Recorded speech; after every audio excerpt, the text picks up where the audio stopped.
Today we're launching the JetPak for sale on avoidbit.com.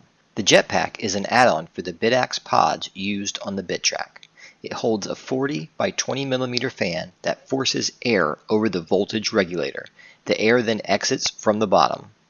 I'll just tilt this one off my rack here and start first by disassembling a unit, and then I'll go back through and reinstall it.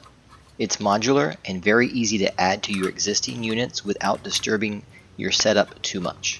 So at the top there is this indentation that will allow you to grip the top of the lid and gently lift it up and backwards. This will release it from the pod, and now it can just be pulled off. Next we have the lid. Simply get a grip on one of the edges and pry the lid off. Next, gently try and slide the fan out. The fan is resting inside of another 3D printed item, so go ahead and push the fan out of this as well. This part is printed with TPU. It's a squishy material. It has a few purposes. It helps to dampen the vibration/noise, and it also helps adapt to various form factors for the 40/20 fans. So inside of the fan damper, notice that there are two rounded grooves. This is where you want to make sure to run your fan wires through. Then slide that into the JetPak, picking a desired rotation for the fan wire location. Take the lid and slide it over the wire. Notice the lid has notches that match the location of the grooves in the damper, so line those up. Apply gentle pressure to the edges and corner of the lid to snap it on. Alright, once it's assembled, we just need to attach it to the BitAx pod. Turn the unit around. On the back side at the top, notice the notch and make sure it aligns into the BitAx pod. The inside of the JetPak will also fit nicely inside of the pod. Then apply a little bit of pressure until you hear the click and you see the notches clip over the edge. Next, attach your fan wires to the board, paying close attention to ensure your connections stay above the rail notches. This will make it easier to add and remove at any time in the future from your BitTrack. Alright, so let's take a look at the fan configurations. The one I just showed you was the easiest since we had two ports available. However, I'm using the fans available on my site. We have fans, adapters, and splitters all available on avoidbit.com. So these fans have a longer fan wire to reach the back of the unit. Now with this one we had to use a splitter. We split the fan and now it powers the front and rear fan. Here is the splitter we used. You can find these again on the site avoidbit.com. This allows us to power both fans, but now we have extra cables to manage. Built into the JetPak is a few cable management options. Here you can see the routed cables through this back section and secure them with zip ties. So if you look through this portion, you will see 3 channeled slots that will allow for zip ties as needed. Pushing it through either side will result in it coming out the other side effortlessly. Alright, so finally the worst. This is the BitAx that only has the JST-SH 1.0 connector. It's that really tiny connector. So for this we have an adapter, also available on the site. You can find all of this in the description below. This takes that connection and converts it to our standard 4-pin fan connection.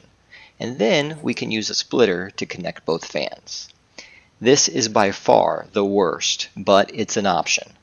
The best thing to do in this situation would be to solder on the additional 4-pin fan port so that this would simplify the cosmetics and allow a more secure connection directly to the board.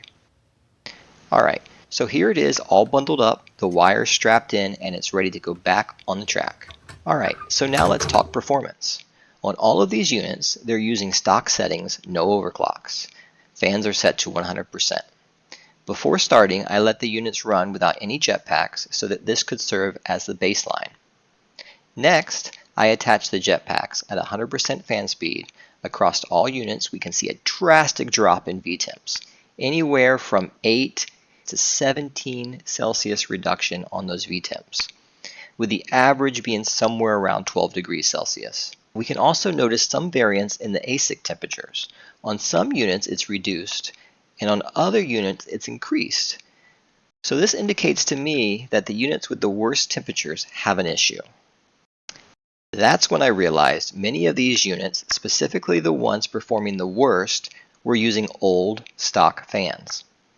So I swapped out the fans with the ones offered on my site and lowered the fan speed to just 60%. Alright, so now it makes sense. VTemp improvements sit between 8 to 18 degrees Celsius with an average around 12.5 degrees Celsius. Mostly all positive ASIC temperature improvements as well, between 1.1 to 2.6 reduction in temperatures on the ASICs. Now, the three bottom units, they have improved but are still in the red on the ASICs. So this further indicates that these units probably need to be repasted. Also, these units had their heat sinks to exhaust horizontally instead of vertically, which was causing that heat to blow across to the other devices. So if you're interested in checking this out further, visit avoidbit.com, check the description for the link. You can browse various BitTrack sets, barebone units, or pick and choose your own parts for a truly custom experience. We have our new sections, the JetPak and components. Here you can find everything from the JetPaks to the fans to the adapters and the splitters.